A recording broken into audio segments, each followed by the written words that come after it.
Personal life love is always an interaction between the self-esteem of two people. If you want to preserve love, never destroy your self-esteem. If you feel that you are being humiliated, maintain distance. You might say, "But I can't distance myself, I'm drawn to this person." This is a disease, not love. You're dependent, which means that you lack the energy of nature, the energy of friends, and the energy of God. When a person lacks some kind of energy, they become decompensated. When there's not enough energy of nature, people start hissing at each other, arguing. There's no love, no happiness, no relationship because they lack the energy of nature.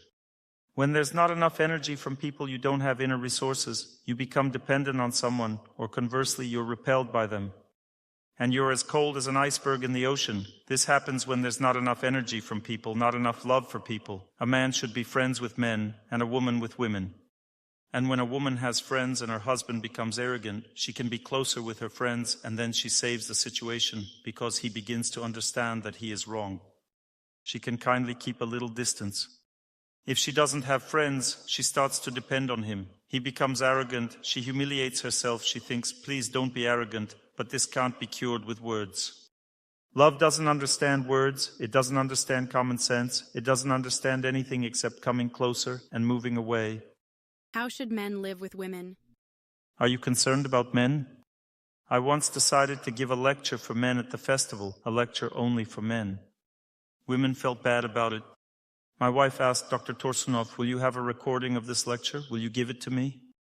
I said, "Why do you need it? It's for men." She said, "All the women have been pestering me." When I gave a lecture for women, not a single man asked for that lecture. When I gave lectures for men, women needed to know what I was telling men because they need to control them. Dr. Torsunov is saying something. They need to know everything. That's what you ladies are like. You control your loved ones. It's your nature. Men can't establish any personal boundaries from a wife. When I come home, I surrender. Otherwise, she'll feel offended all day. This is like war. I get tired from traveling. I don't need war. I need peace. I sit down to eat, thinking about something else. I have global problems, Chinese language. I need to give knowledge to people in China. Sometimes food falls on my shirt or some other clothes that I'm wearing, and then it doesn't wash out. So my wife puts an apron on me and ties it closer to my neck and pulls me closer to the table. I obey completely. I go to the bathroom. She says, "Did you close the toilet lid? Did you turn off the light?" Complete control. She simply controls. She walks around just controlling. She worries. It's normal. This is female nature. A man establishes rules. A woman worries, cares. She constantly watches her husband. She immediately checks his WhatsApp or Telegram, reads everything, sees who I'm messaging, controls everything. I don't pay attention. I came home. She controls everything herself. Is the wife allowed to be so controlling? It's allowed with me. I don't know. That's how I treat my wife. I give her the opportunity to be happy. And if you don't like it? Of course I don't like it. Who would like it?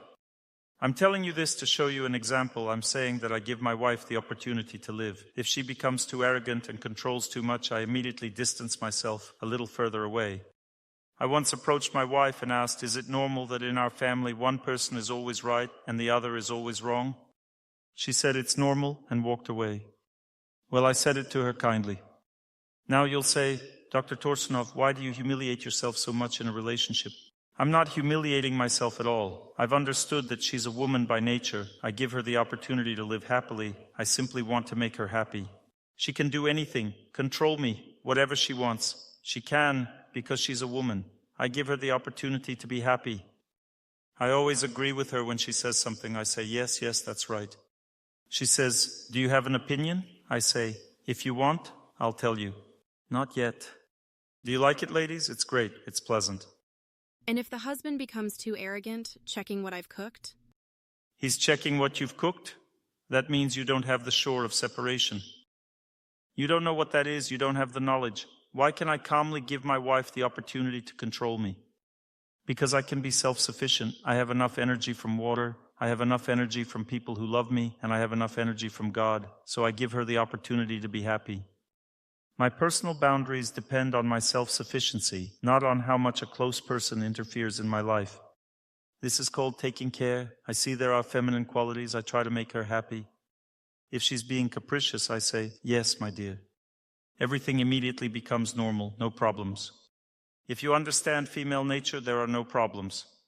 Who can defeat human nature? Which of you can win? You started living with someone. Can you defeat divine feminine nature? Even God cannot defeat it. Do you think you can defeat it? Are you trying to limit a woman? It won't work. A woman will defeat all of you anyway. Don't you believe it? If you continue living with a woman, she will defeat you anyway. They've lived together for 40 years. She defeated him. He's as smooth as silk. Don't believe it? Well, how does an old lady look at 70 years old? She becomes a special life form. She pokes into everything. She is curious about everything. An old man at 70 is nice, smart, and doesn't bother anyone. That's exactly what needs to be proven. Did you see it differently? A young woman, how does she look?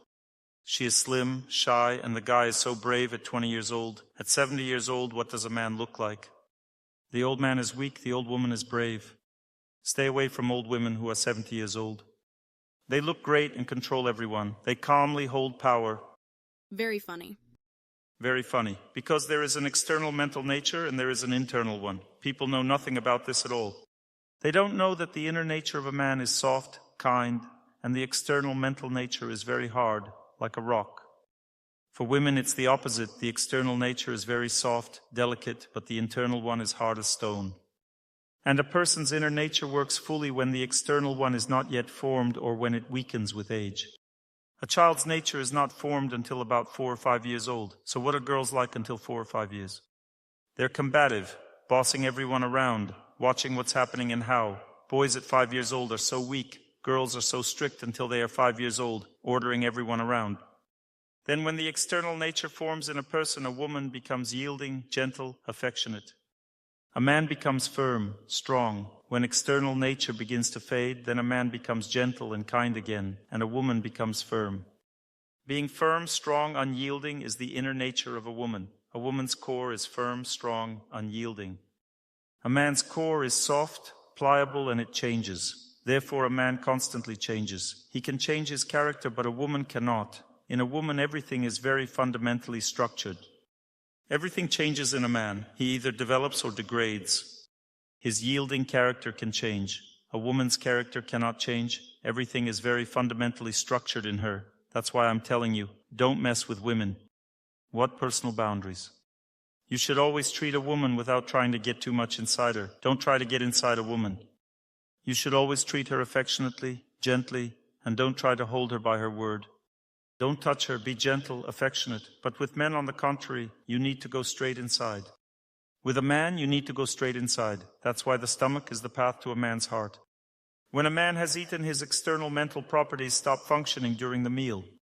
Therefore, when a woman eats, she doesn't become gentle and affectionate. So it's better not to touch her when she's eating. Stay away from her, let her eat by herself, not bothering anyone. That's why a woman eats alone, without children, without a husband. She feeds everyone and then eats herself so that no one sees. When a man eats, his best qualities open up. To love a man, you need to be closer to him. You need to ignore his firm gaze, his opinion. These are all external mental properties of a man. Internally, he is kind, affectionate, gentle, and these internal properties manifest when he eats and when he sleeps.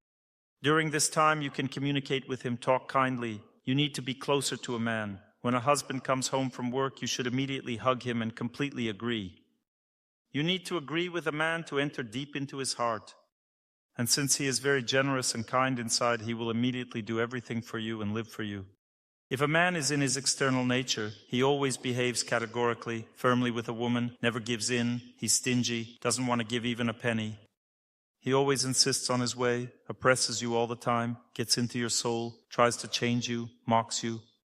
The reason is that you didn't open his heart, you couldn't behave so affectionately, gently to make him relax. It's the same as with a tiger. Have you seen videos with tigers, with pumas? It's become popular now.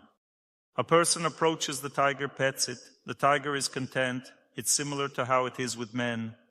Tigers on the outside are ready to tear everyone apart. If you have an external relationship with a tiger, it's very dangerous. But if you have an internal relationship, then it's like a cat. It will never touch you, never do anything bad.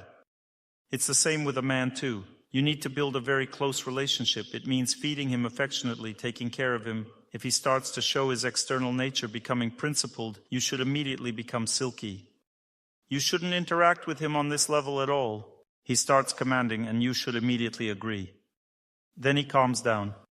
And that's it. Then you can gently, tenderly solve all issues with him. Everything is easily resolved with a man. If he is in the zone of generosity, this is the inner energy layer. All issues are easily resolved with any man. He's like a tiger cub, so affectionate, tame. That's male nature. If you start arguing with him, standing up for your rights, it all happens out of fear. Why are women afraid of men? Because a woman doesn't see the inner nature. Why doesn't she see it? Maybe she grew up without a father. Maybe she didn't have contact with a man. She only saw men from the outside when they're angry, arguing. She saw men in business relationships. She hasn't seen that a man is such a kind, affectionate person inside, which is what she needs, what she requires.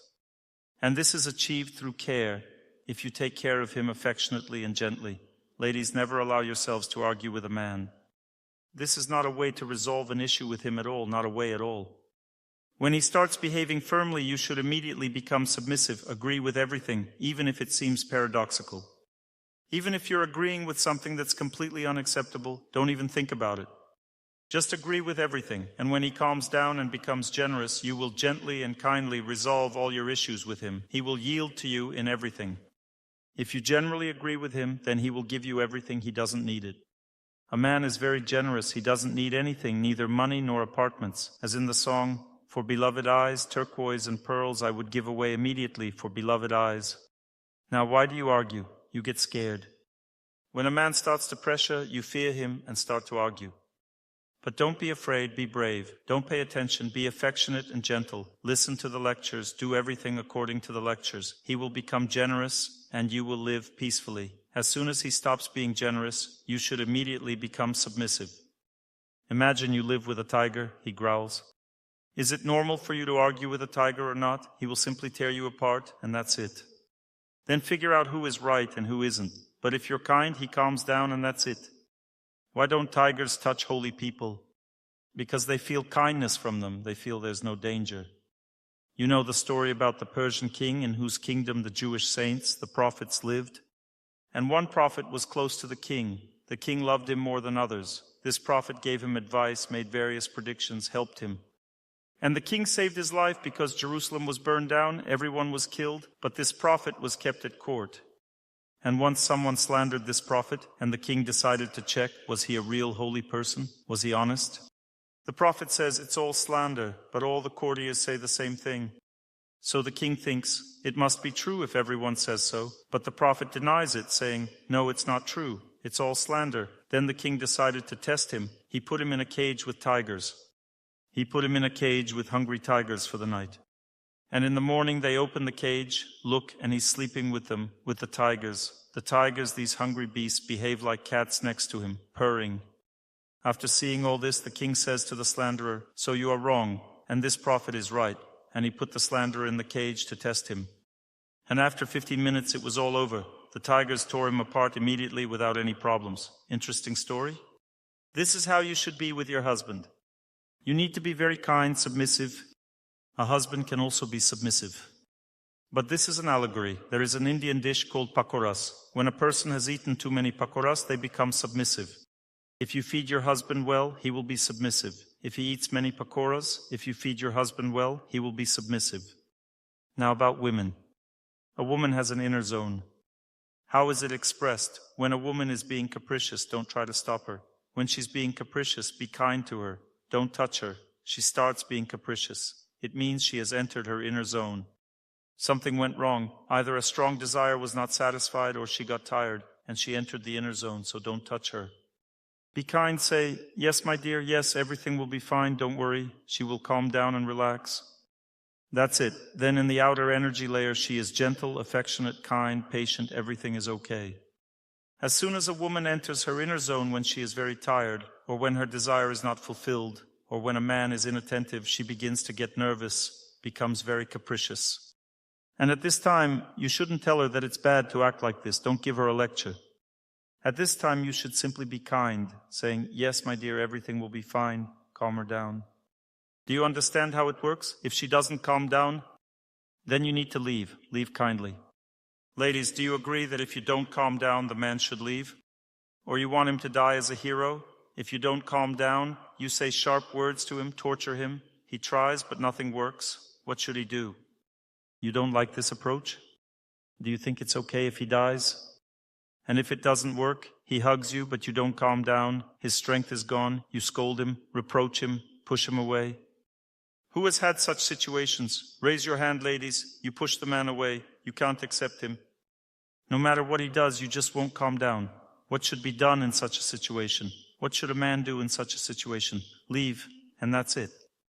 And if he doesn't leave, then it's his problem. Why does he leave? He can't handle it, can't cope, has no strength for you. You need to interact kindly. My dears, what if a close person behaves incorrectly? You know that a man should kindly leave and a woman should nod her head. Now, if a close person behaves incorrectly, what to do? Do nothing. Just understand that Dr. Torsunov is explaining theory, but we have real life. What if 200 people behave incorrectly? Be patient. It will be difficult. If someone behaves incorrectly, you need distance. You have no choice. You need to distance yourself and discipline the person. Love has two sides, like two sides of a coin. One side is close and kind care, which is impossible without respect. The other side of the coin is disciplining the person. Now I have a question for you. If you don't respect a woman, don't treat her affectionately and gently. Don't sit next to her. Don't ask, "How are you doing?" Don't behave carefully with her. If you do nothing of this, can you discipline a woman? No, you have no right. If you don't respect a man, don't behave affectionately with him. Don't agree with his opinion. Can you discipline him? No. In order to discipline a person, you need to enter the zone of gratitude. And sometimes it takes about a year to enter this zone. The zone of gratitude means that you help the person, take care of your close person, and at some point they understand in their heart that you are a very good person. God hints this to them. The zone of gratitude is a zone in which you have overcome most of the bad fate in a relationship. In every relationship, there is a zone of poison. There is poison. It comes out after people gradually go through the honeymoon period. When they are happy, then suddenly the poison appears. And at this time, you take care of your loved one, you endure them, help them, but they still don't understand this. They behave ungratefully, they need more.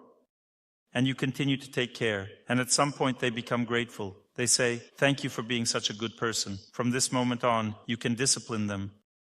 If they behave incorrectly, you go to the other side of the river, into separation.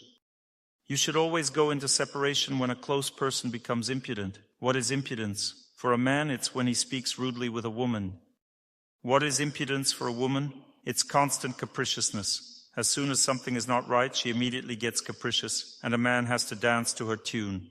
This means impudence in a feminine way. You see, ladies, when I talk about impudence, you always laugh affectionately. How does a person perceive their own impudence? With love. Do you know what impudence in children is? They stomp their feet saying, "Mom, come here, always be near me, you're mine." This is impudence. Don't pay attention, act as if you don't hear them. You say, "Go, play." Somewhere after 3 years of age, intelligence awakens in children, and they understand that they have to be alone sometimes. Until 3 years of age, most often you just need to do as they want. It's a kind of torture, but children's psyche is preserved. They don't understand at all. If a child is screaming and you don't come, they can simply die from stress. But a husband is not a child anymore. He is a child, but a different one. Therefore, you need to treat him differently, also kindly. If you want to understand how to love someone close to you, this knowledge is only found in relationships with children. Just as you playfully joke with a child, joke the same way with your husband or wife. Because love is a playful energy, tender, playful, kind, unpretentious energy, where there is no judgment and there is simply care, distance, and closeness. And only dignified people can love. A dignified person does not show off. Showing off does not mean self-esteem. Self-esteem is when you don't doubt yourself. Once at a lecture, a scholar, stood up, a serious person. He stood up at the lecture and said, "You are talking nonsense." I said, "I bring good to people." I didn't even flinch. I didn't have the feeling that I was doing something wrong. I just answered him honestly. He sat down. He understood me, heard me, didn't argue, just sat down, and that was it. He tested my self-esteem. Self-esteem is a connection with God. It is not for a person to judge what I do. It's God who decides in the hearts of people who listen. No one else can judge what I do. If someone close to you doubts you, you have God, and this is the main problem people have. We don't strive to live according to the commandments, but we should strive to live according to the commandments. Then no one can doubt you. One of my friends wrote a song. He sings, "It's Revo Evolution. I want to live without a hidden agenda. All manifestos are equal to actions and I have nothing to hide." Cool song, right? I have nothing to hide. When a person lives honestly and, let's say, is accused, why don't they get angry? Well, you're being accused, but you react normally. Don't pay attention. Why doesn't a person get angry? Because they know how God relates to them in their heart. This is called a dignified person. A dignified person is one who cannot be thrown off balance. Why doesn't a person feel how God relates to them? Because we hide. We run away from God. We don't want to have a relationship with Him in life. We run from Him. I talked about a woman who became impudent, and I started smiling. There's a girl in the back. Do you know why? Because you receive support from God. When I said that you became impudent, those women who did become impudent, they felt that they had become impudent. And if I looked into your eyes, you had two options, either to die or to smile. Because when you feel my gaze, you immediately turn to God, and how does He respond to you? God in your heart knows everything. And you are His beloved daughter. And when a daughter becomes impudent, Mom smiles. And you were smiling with God's smile looking at me, because that's how God relates to us. Even when we become impudent, He treats us kindly. And the right attitude toward a person is the same as how you relate to yourself in your heart. One man's wife left him for another man. He got her back. He got her back and then told me, "I can't forgive her." I said, "It's very simple. I'll help you forgive her right now." He said, "Well, do it. I'm already tired." I asked his wife to step aside. She stepped aside. I said, "When we know that someone is cheating, it's very painful and hurtful. But if we ourselves cheat and nobody knows about it, then everything is fine." He forgave her afterward. One woman approached me for a consultation in exactly the same way. She came for a consultation and said, "Dr. Torsunov, my husband is cheating on me. It hurts so much. What should I do?" "Do nothing. You yourself cheated on him 5 years ago," God told me. And she smiled, saying that she was feeling better. My dears, you see the speck in another person's eye, but you don't notice the log in your own eye. Try to remove it from your eye. And then you will see the speck in another person's eye. But if you don't want to see the speck, then don't remove the log in your own eye. Look straight at it. The problem of self-respect is that we make enormous efforts not to see the log in our own eye. Enormous efforts. But we need to learn to live without a hidden agenda. If you want to have dignity and happiness in your family, then admit to yourself what you are doing. Admit it. Don't be afraid of this. No one will judge you. You are like children to God. Simply when a person admits to themselves, they can live happily because they don't judge anyone. They understand how difficult it is to live correctly in this case. But if a person constantly hides everything from themselves, then it's very unexpected for them to see a speck in someone else's eye. Very unexpected. And one more thing to know is that we are very different. And we are very adapted to ourselves. All women know that there's nothing wrong with taking offense. If they get offended, act capricious. There's really nothing wrong with that. Right, ladies? You have a normal attitude toward this. You think, well, I was a bit capricious, no big deal. And do men have the same attitude toward this or not? No, they suffer. Because when a woman is being capricious, it's unfair. But if a man knows that he is no better because he gets angry or rude, then he doesn't suffer from a woman's capriciousness. We have one problem. We are very well adapted to ourselves. We love, respect, and value all our shortcomings very well, but we are not adapted to the shortcomings of our loved ones. Leo Tolstoy said a good phrase, but it's very difficult to follow. If you want to understand how to treat another person, try it on yourself. How would they treat you? And female capriciousness is exactly the same as male anger. If you are being capricious and don't give a man the right to be angry, that's discrimination. If you are being capricious, it means he has the right to be angry. If you get angry, then a woman has the right to be capricious because these are just female and male reactions to the same action. A woman gets offended, a man gets angry, that's all. But for a woman, anger is unfair, while being capricious is normal. And for a man, his anger isn't anger at all. What anger, Dr. Torsunov? I just want to tell her the truth. She doesn't understand. What else can I do? Sometimes a woman calls a man names, says, "I don't love you, I won't cook." She manipulates. As soon as something isn't right, she immediately says, "I won't cook, I won't do laundry, I won't clean, I don't love you, you're disgusting." Are you married? See what a valuable wife you are. You don't get capricious? I do, but not often. Sometimes I cry. You don't act capricious but cry? Haven't seen that. The energy turns into anger and crying. There is one problem, the shore of separation. For a woman, the shore of separation is capriciousness. She goes to the anger room. In ancient Indian culture, royal wives had an anger room. She wasn't allowed to argue with her husband because it would damage her reputation. With servants always around, she had no right to argue. If she went to the anger room, it meant her husband had no right to enter there, to disturb her. He had to be gentle with her, knowing something was wrong. Once she entered the anger room, that was very dangerous. All servants on high alert. It was dangerous. There is a shore of meeting, and there is a shore of separation. When a woman starts being capricious, it means she has stepped onto the shore of separation. That's it. She is dissatisfied, she doesn't like it. You can reach the shore of separation without caprices. It's best to go to the shore of separation in a kind way. It's best to cry secretly somewhere, go for a run, to practice fasting and pray. Men should chop wood. Have you seen the movie Taming of the Scoundrel? The shore of separation means that you treat each other very kindly, but don't build a close relationship. This is love. This is a relationship between the self-esteem of two people. Can a person be dignified in family life? You come to some family, you see a husband and wife, and they are both dignified, noble, self-sufficient, but they are still together. This means they have properly established a relationship. Love should not extinguish self-esteem. You started living with your husband. He extinguishes your self-esteem, you extinguish his self-esteem, because you don't respect yourself. If someone extinguishes your self-esteem, go to the shore of separation, do it kindly.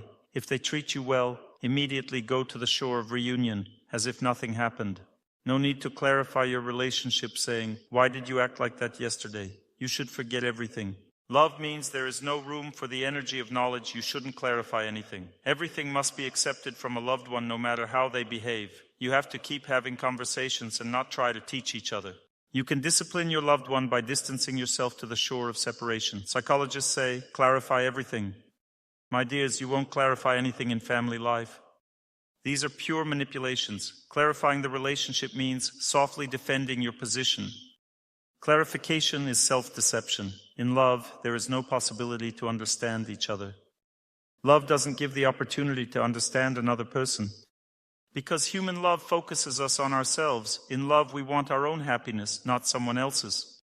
If a person has taken the position of their own happiness, they are not self-sufficient, they are in need, they demand love from you. When there is need, there is no relationship at all. When a woman entered into the state of need, she started stomping her feet, being capricious, saying, "You're bad, I don't love you." You have only two options. Start caring for her immediately, or go to the shore of separation. If you start explaining to her that this is not right, this is all wrong, it's all useless, because she needs love. Try to explain to a small hungry child that they shouldn't scream. Some mothers say, "Why are you screaming? We will feed you." The child still wants to eat. What are you explaining to them? You need to feed the person, that's all. Why does a woman get offended? She wants love. Why does a man get offended? He wants love. Can a person tolerate a lack of love? No, they feel bad, it seems unfair. You're walking with your wife, and she starts speaking tenderly and affectionately with another man. Will you be able to tolerate this? Or you ladies sitting with your husband watching a TV series and your husband says, "Look, what a beautiful girl." Is this a good idea to watch a series with your wife and say such a thing? Is it a good idea to say the girl in the TV series is beautiful? Should the husband talk about it? No. Carefully, beautiful but not like you. What does it mean, beautiful not like me? A girl wrote in WhatsApp, "I tell my wife, look, this girl is so cool, has good qualities but not beautiful, but has a good character." Can you imagine there are such people? My wife says, "Why are you evaluating girls beautiful, not beautiful? Look at me, it will be enough for your whole life." Love means playful energy. When my wife does something and I joke about it, she laughs afterward. If I visit someone and see two offended people standing there looking worn out, they simply don't know how to use the energy of love. Love can only exist between two dignified people. A dignified person is one who never allows others to take advantage of their dignity. Then you have the right to love. If someone tries to humiliate you, don't let yourself be humiliated. No one is forcing you. You can go to the shore of separation, but in a kind way, there should be no anger. In love, there is no anger, only kindness. The shore of meeting, the shore of parting. If you maintain dignity with each other, live as two dignified people, love will always live between you. You will feel so good. Don't try to clarify anything. In love, there should be no clarifying. You don't need to prove anything to anyone. You won't prove anything. Who among you has ever proven something to a close person? We sometimes argue with my husband, and I don't like it. This doesn't mean you've proven anything. It's done through love. If you love someone and have completely calmed down, you can gently and kindly explain everything to them in a joking manner, and they will simply laugh. Women don't like to joke, they are gentle. Men can joke. These are different energies. Male energy is playful, female energy is tender. All women get offended by jokes. There are just different kinds of jokes. If I joke about myself with my wife, will she be offended? No. If a woman cries, she should cry about herself. Can you cry? You can. Cry about yourself. A husband approaches and says, "Why are you crying?" You say, "I'm a fool. I don't know how to behave with you. I'm bad. That's why I'm crying." "Why are you crying?" "I want a dress. You said to save money. I agree, but I want a dress and I'm crying." "I'm bad. I want a dress and I'm crying." He has two options. Either say, "Well, cry then, if you want to." This means hurtful words, which means she didn't go far enough to the other shore. It means that besides crying, she needs to spend some time on the shore of separation. Or if he says, "Let's buy it, it's okay, we won't save money." Then you decide whether to buy it or not. Maybe you'll say, "We'll buy it later," and calm down. Or maybe you'll say, "Let's go and buy it." It all depends on how badly you need that dress. If you feel you can't live without it, then sorry, let's go buy it. Nothing can be done. Love is possible. Now ask yourself, is it possible to create love specifically in your family? Ask yourself this question. You don't need to answer out loud. Just ask yourself. If you think it's not possible, that nothing will work with your close person. If you think so and are sure of it, it means you have never properly cared for your close person. You haven't seen gratitude from them. You don't have depth in your relationship. Everything is very superficial. You simply don't know this person. Love means play, jokes, laugh. If something's not right, if they've become too bold, then move a little further away. If they behave well, move a little closer. If you've lost your balance, you need to apologize. If you got offended, lost your balance, apologize. If you got angry, apologize. If you were rude, apologize. It doesn't matter if you're right or wrong. Don't play the truth game, play the love game. If someone is wrong, ignore it. Be patient. Betrayal cannot be tolerated. If cheating has occurred, that's it. You change your approach to the relationship. In everyday life, there should be love on the outside, strictness inside. Even if you go to the other shore, still show love on the outside, strictness inside. But as soon as betrayal occurs, strictness should be on the outside, love inside. You never behave tenderly or gently anymore. You simply behave strictly. Until they make amends. Once the person has made amends, then there should be strictness inside, kindness outside, love outside. But still don't get too close to the person, because having made amends, they've only just started on this path. You need to wait longer. If you get closer too soon, there will be cheating again. But all betrayals always mean only the shore of meetings, always. This means that the person has never felt separation. And only a self-sufficient person can live on the shore of separation. And often it's enough to see this self-sufficiency once and all the foolishness ends. I'll give one example. One very intelligent woman says, "My husband cheated on me. He went to live with another woman. I know that I shouldn't leave him, that I should wait, then put an end to it. But are there any options for him to return and make amends?"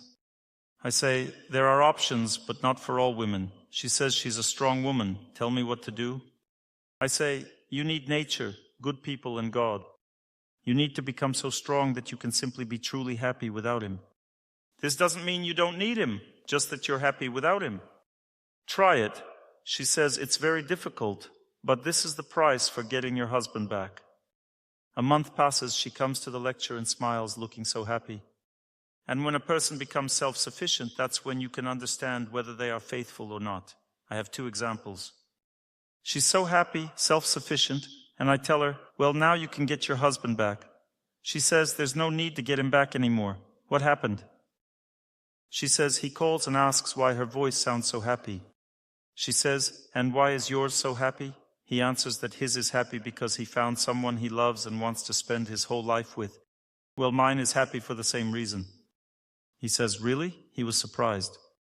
But there's an interesting phenomenon. When a person leaves their close one, they still continue to consider their wife as their wife. And when his wife found someone else, he came to visit her. She meant God, but he meant a woman. That's the difference. But she didn't tell him who she meant. He comes to visit her, sees that she's all dressed up, wearing makeup, happy. And she keeps her distance from him, but in a kind way. And what happened? He stayed home, left that woman, and stayed with his wife. And then he began to make amends. Then she set conditions for him. When cruel fate brings betrayal, violence, deception, fate doesn't care whether the person returns or not. For fate, it's important that you get closer to God. You must understand that only God can truly nourish your self-esteem. A person only spoils it. Does a close person give you dignity or not? They only take it away. A guy falls in love. Does he become more dignified? No, he suffers. I can't live without her. A girl falls in love. Does she become more dignified? No, she becomes weak. When a man falls in love, he becomes weak. When a woman falls in love, she becomes weak. People lose strength in romantic love. Their dignity fades. It means they are not worthy of such love. But when someone feels God through following commandments, through prayer, through faith in saints, they truly feel Him. What happens to them next? They become dignified. They feel peaceful. They can endure injustice. They can even endure love. Can you imagine? A person able to handle love. Most people desperately want to fall in love. Where do all these stories about Desdemona come from? All those famous Shakespeare tales of unreturned love? Where do Muslim Magomayev's song lyrics come from? Where does it all come from? From our unworthiness. A person falls deeply in love, loses themselves, and gets abandoned. Without dignity, there is no love. Love only lives between dignified hearts. If you can endure falling in love, then the other person will stay with you. If you can't, they will leave you. No one needs someone who behaves like a doormat. When someone falls deeply in love, they turn into a doormat. But if they have strong faith in God, they don't.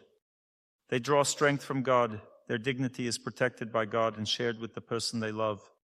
Why did I use Muslim Magomayev as an example?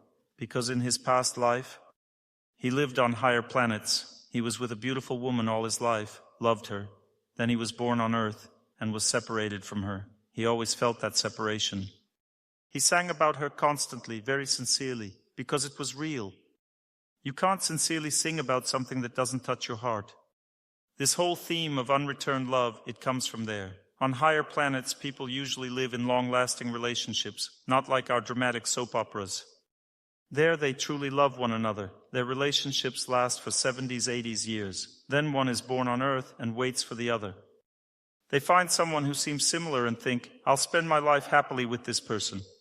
But it's just an illusion. They only look alike. In your past life, you were on higher planets, and your relationship there lasted around 80 years.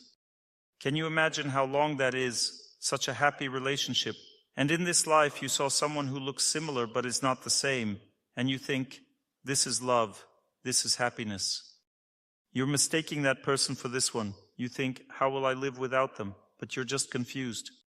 What should you do? Only God. If you focus on Him tomorrow during the retreat, you'll be able to feel His presence. Your heart will be filled with this divine power. Only the strength of God and holy people can nourish a person's dignity, cool the heart, and bring peace both in separation and in union.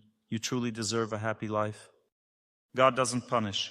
You were on higher planets, but you mistook a person for God, became too attached, and ended up on middle planets to go through tests. Now you need to become more attached to God. It's time to take the test. You've already passed about 40%. Once it goes beyond 50, things will get easier. We should appreciate people. My mother-in-law passed away. My wife said, if Mom could come back even for 5 minutes, I would give her all my love. She left so suddenly. I didn't love her enough. I said, you can love your mother now. You are connected with her in your heart. You can start loving her right now. She said, okay. Love doesn't mean to enjoy someone. Love means to give. If you can remember God, then you can give. Because on our own we can't give. We just want to take all the time. God gives us the ability to give. So she served her mother and prayed for her. She understood one thing. When a loved one leaves this world and you keep crying, you're not helping them at that moment. Real help means feeling joy for them, praying for them, keeping your heart pure, keeping their memory pure. That's true, strong love. Weak love is when you cry, want, desire, and keep asking. It means you are not worthy of your mother. I said, your mother is still connected to you. Look, just now you remembered her today. That's a sign of contact. She said, yes, I remembered. That means the connection with your mother is happening. During such times, you should wish her happiness there. She said, I understand. My mother moved to another place, another planet. Exactly. If someone moves to America and you can't go there, does that mean they are gone or dead? No. And if they move to the moon and live there, are they dead? No. What if it's another planet? Does that mean they died? No. And if they're in another body, are they dead? No, it's the same person, just in a different body. Then what's the problem? Why are you suffering? First, you don't know that your connection is still there. You can keep sending your love like a little parcel, and the person will receive it. You just don't have that knowledge. But I have it. I see these connections directly. Second problem, you think the person died. And you suffer because of that. But they didn't die. They are alive. Her mother passed away and she cried for 3 days. It all happened suddenly. She felt it. She came to her senses there in her subtle body. She saw everything and cried. I was comforting her. I said, "Don't cry. This happens to everyone." She calmed down and stopped crying. Then her body started changing, transforming. First, the skeleton of the subtle body was formed. As soon as the skeleton was ready, chariots arrived and took her to higher planets. There's the solar path, where one continues to serve God, and the lunar path, where they just enjoy and relax, like a resort in Sochi. She took the solar path. When she crossed the earthly planets, a yellow halo appeared above her head. It turns out yellow halos are signs of the solar path. When she arrived on that planet, it was so beautiful, with bright colors like Krasnodar, only 100 times better. Not hotter, but everything brighter, vivid colors, more beauty, so much happiness, but without the heat. All the people there are radiant, and they all want to serve God. The whole planet is like that. Everyone is faithful. We prayed for her with joy so that she would be happy, because when relatives suffer here, their loved one also suffers there. But when you pray with joy, they feel peace. It's the same when someone chooses to betray your love. Is there love? There was. Someone betrayed it and forgot it. They forgot love. Can a person forget love? Yes, they can. You see, this is a truth we need to understand. It's very deep. I understood it while watching the cartoon Ice Age. There are little creatures, relatives of the female mammoth, stepbrothers. They're always misbehaving. They climb somewhere on the glacier and she worries about them. And she says, "Did you realize you could have died?" They reply, "We did." "Then why did you go up there? Did you know I'd be worried?" They say, "Want to know the truth? We're just dumb." That's the truth. When a person cheats, they become dull. They forget their love for their children, their wife, for everyone. Their mind just goes numb. Their whole inner picture changes. We're just dumb. That's a truth we need to grasp. This realization came to me through Ice Age. I thought, wow, what deep wisdom. We're just dumb. We want to believe people aren't dumb, but it's like their brain just gets switched off. They lose the ability to think. They become like zombies. And you keep love in your heart. It must be preserved. Why lose it? Love is pure energy, a clean, bright memory of that person and your time together. When you remember, you'll think, those were bright, beautiful days, and then they ended. But it's okay. Love remains. A bright memory doesn't stop you from finding someone new. No need for sorrow. Just keep a bright memory. And then comes another person. You need to be happy for him. Bring some glow into your life. If you want another man in your life, however you meet him, that's how he'll show up. So become soft, gentle, like brand new for the next one. And for that, you need to keep a bright, clean memory. Don't destroy love. Don't betray it. Don't hate or be angry. Just purify your memory so your next relationship can be pure and kind. Then a new person can come. You've dealt with this love, placed it in the light of memory, and now the next person. But you haven't reached that level because there wasn't enough connection with God. You don't see that God allowed this so you'd come closer to Him. The purpose of human life is to get even a little bit closer to God. There's no other goal, just this small step. You've come a little closer, but not all the way. As you move closer, you'll feel lighter, and you'll keep a bright memory of that person. He forgot love. Why? Because we're dumb. He doesn't know how betrayal works. He lacks knowledge. He cheated and everything cooled down. His feelings for his wife, his children. That's how God works. That's how He punishes. You had love, you had a family, you had children. Now there's nothing. This is how betrayal works. People don't take it seriously. People think it's nothing, but it's serious. You lose your love for your wife and stop feeling anything for your own children. You loved them, your wife, your family. They were close to you, and now it's all gone, completely lost. Only deep repentance can bring those feelings back, but that path is hard. Very few people take it. But you haven't lost it, you still remember. You need to let go. Don't be disappointed. Love is not to blame. It's pure and bright. Just keep the bright memory and move forward. If you become disappointed, you'll lose everything. Keep that purity in your heart. You must pass this test, the test of pure love. When someone leaves this world or leaves a family, everyone goes through the test of pure love. There's no need to cry. You must stay strong. If someone betrayed you, keep your inner strength. Keep your faith in God. You don't depend on people, you depend on God. Let Him decide everything. If you remain strong, God will decide whether they return or not. Maybe He has already decided they shouldn't. How can you know? Maybe someone else is meant for you. Keeping a strong spirit, that's your test. Who do you believe in, a person or God? If it's God, then your dignity will remain. We've already played the first half and only realized this. All our friends are gone. Try not to lose yourself. That means the foundation is right. The soul by nature is not self-sufficient. We're not self-sufficient. We can't live without air, water, food, family, or a home. There are so many things we need to survive. We're not self-sufficient at all by nature. And the soul always needs support. If your soul feels holiness, if there's a saint in your life whom you believe in and feel connected to, you love this holy person. That means you found the right support in life. If you've never felt holiness and say, Dr. Torsunov, there are no saints nowadays, then what about the icons? Aren't those saints? They are. Even if they're no longer here, you can tune into the icon. You'll connect with that person. It doesn't matter when they lived. We can connect with anyone through an image. If you worship a saint, you'll feel them. They'll come alive in your life. This is real, not imagination. This is how we can connect with anyone. I can look at a photo and feel a person. You can also tune in and feel a holy person, and that person is connected to God. Then you become connected to God too. And what does your heart feel right away? Lightness and strength. It doesn't matter who left you, you still feel peace. You feel supported and protected. That's how God works. You understand that everything here is temporary. All relationships are temporary. Love is eternal. Eternal love flows between us. Relationships are temporary.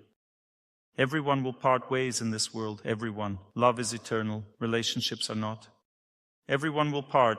No one stays together forever. Some people do stay together. What did Rabindranath Tagore sing? You will stay with me.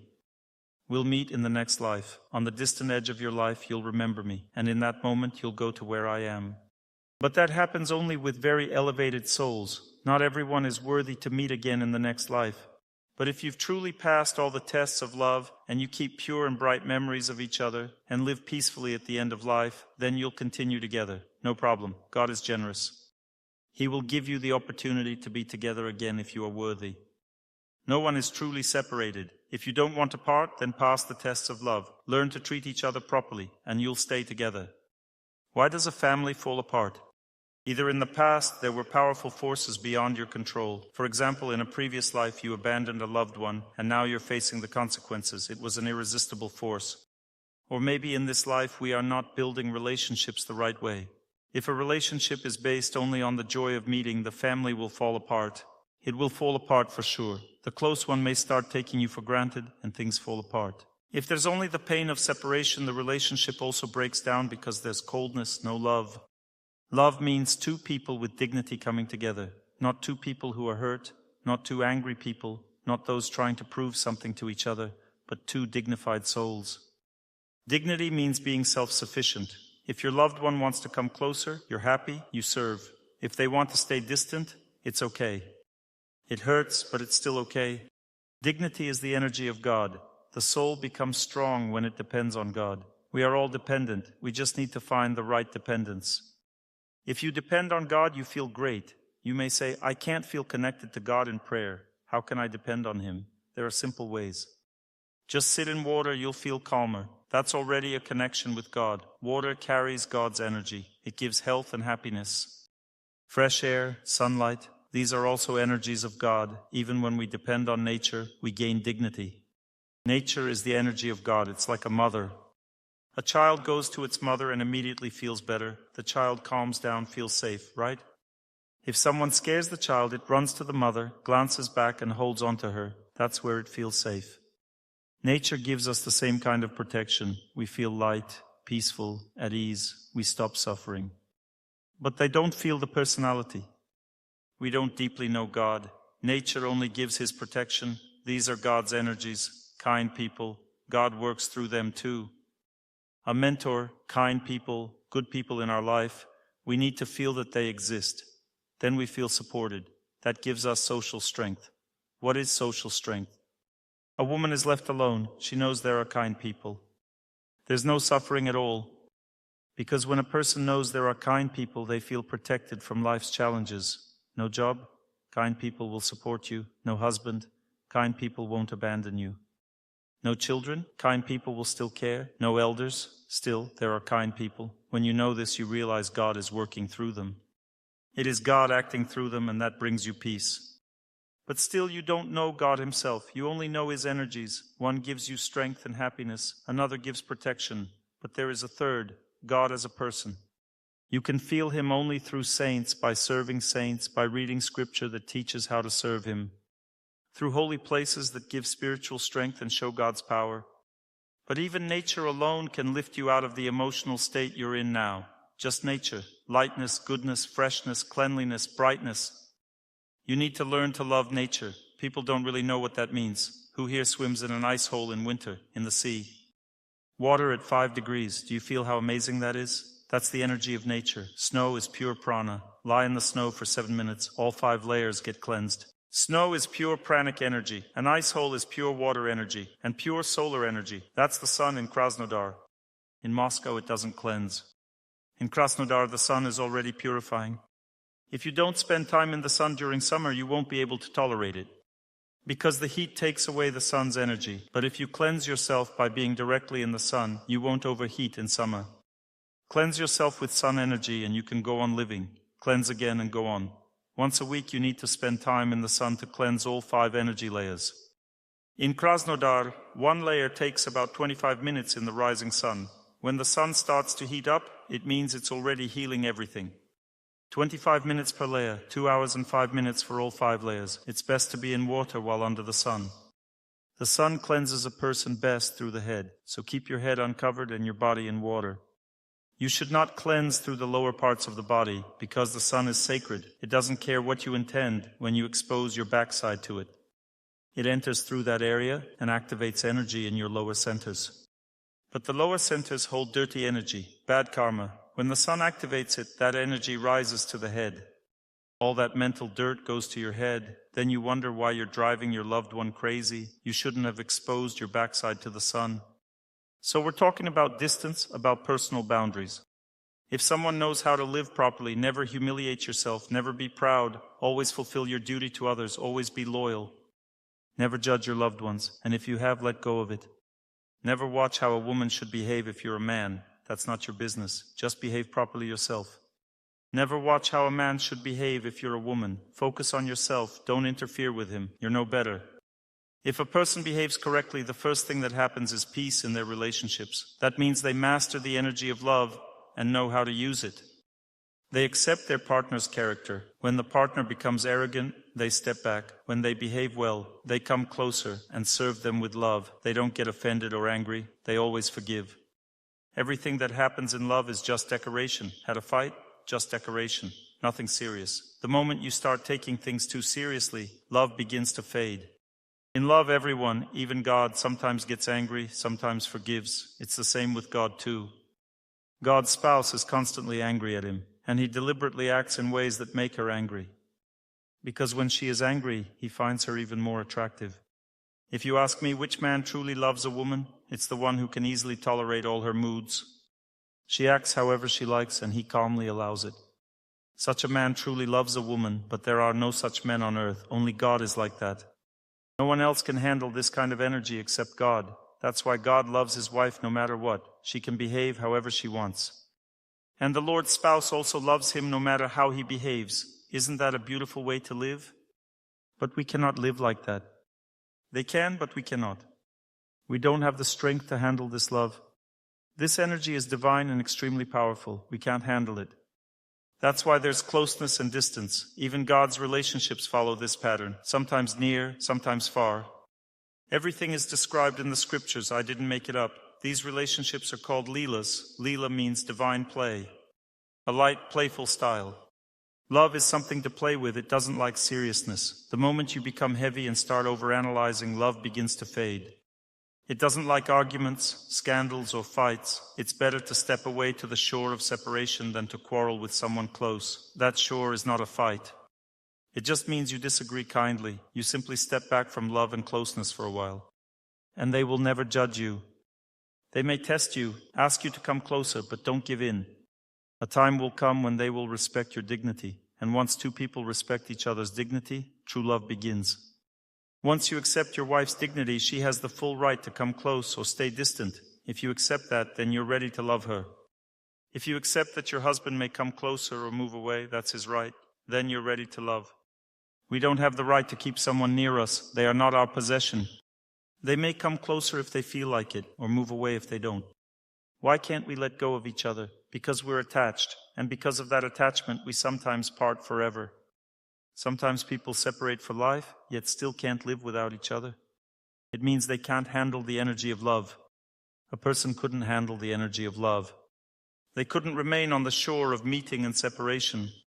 They ran away, cried, suffered, and left. Have you figured out dignity, distance, boundaries? Boundaries are your dignity. Change your attitude towards yourself. Don't allow yourself to be humiliated. Never offend a person. Try to help other people. It is your dignity that determines the distance. If a person has betrayed you, change the relationship. It won't be the same anymore. The love is gone. It can return if the person truly repents. So now be strict on the outside, but kind on the inside. No need to show your love anymore. If they cheated, hit you, tried to take away your property or get rid of you, this is betrayal. Anything can happen. I saw in a dream that in one of my lives my loved ones poisoned me to take advantage of what was left. I had simply argued with them, went to bed, and started thinking they would poison me. I wonder, where did such a thought come from? Can someone be poisoned by gas in a dream? I started to meditate and saw how in one of my past lives my close ones had poisoned me. Creepy, isn't it? That's it. All right, my dear, what questions do you have about the lecture? If there's humiliation, if I still feel hurt, what should I do? Then just rest for a while on the shore of parting. You don't have to agree to all their conditions. You have the right to keep some distance from a close person if you've been humiliated. This right you explain before God. You're not obliged to explain it to that person. If you're afraid of the shore of parting, that's a problem. It will lead to even more betrayal. Your problem is that you've become attached to the person. You're afraid of the shore of parting. It's not about how they will react. You're just afraid. Let them react however they can. Real love is a noble thing. Respect your love. You don't have that love anymore. It has already been crushed. Love is something pure. It's better to love from a distance than to be humiliated up close. A person should always protect their love either through meeting or parting. Don't allow anyone to humiliate you. Love is a loyal, pure power. Protect it. When you see that something has gone wrong, love has the right to defend itself. Keep some distance. That shows you don't agree with what's happening. The problem isn't what someone did. The real issue is the betrayal. You are living in an illusion right now. That's the problem. You pretend that you know. He pretends that you don't. Are you deceiving? Are you pretending that you don't know? Does a woman have the right to check her husband's phone? To go through everything on it? Yes, she can. You have nothing to hide. You are all pure and bright. This desire comes from God. Even the Lord's wife wants to control him. It's female nature. Why does a woman worry about her children? My mother calls, "Oleg, where are you going?" That's how love works. She needs to know everything, what I say, where I go. She listens to all my lectures, studies what I say. This is love. People write to me all the time. I found your number. My husband left me. I'm dying. Please help. They write every day. I don't respond. I just realized that either I'll die and answer everyone or not answer everyone and stay alive. I can help someone. At lectures, I try to help everyone. Sometimes I go to my car and people run after me asking for help. Our capacity is limited. I understand you. At some point, you have to draw the line. I'll just tell you one thing that you definitely don't know. If you die from helping everyone, they'll come to your grave and say, "He was a good person. We drained him completely, though the quality of his blood wasn't perfect." No one will appreciate that you died for love. No one will appreciate it. Take care of yourself. Live wisely. Don't give up your life for your loved ones and leave this world too soon. A man shouldn't work 3 jobs for his wife. And a woman shouldn't exhaust herself and never rest just for her husband. You want to die for your loved ones. Once in Moscow, I decided to answer questions from everyone. I said, "Stay, I'll speak with each of you." I answered questions until 2 in the morning. There was a line. I realized that if I don't stop now, I'll die. After that, I ended the experiment and went to sleep. I wish you all happiness, peace, love, and joy, all the light in the world. To learn more on the subject of health and healing of the body, please make sure to read my health guide, available for download on my YouTube channel or on my Instagram page. Thank you very much, and see you soon.